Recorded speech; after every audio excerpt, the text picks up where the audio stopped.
أعوذ بالله من الشيطان الرجيم.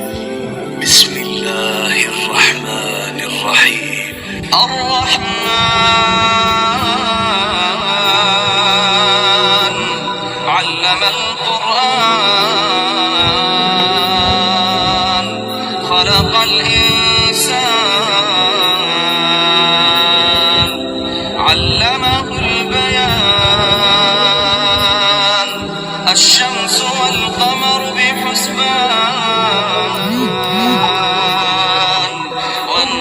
والنجم والشجر يسجدان والسماء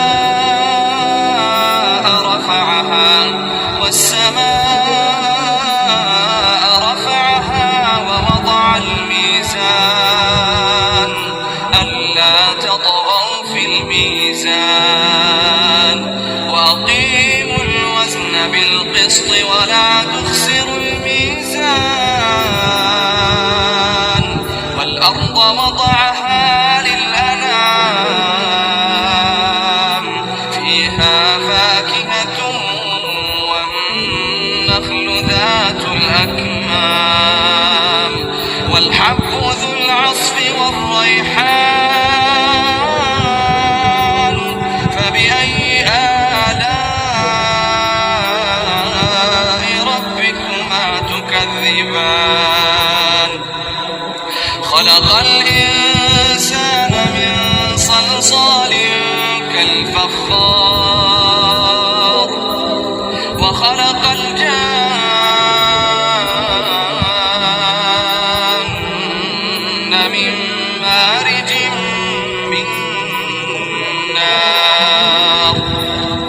فبأي آلاء ربكما تكذبان رب المشرقين ورب المغربين فبأي آلاء ربكما تكذبان مرج البحرين يلتقيان بينهما برزخ لا يبغيان فبأي آلاء ربكما تكذبان يخرج منهما اللؤلؤ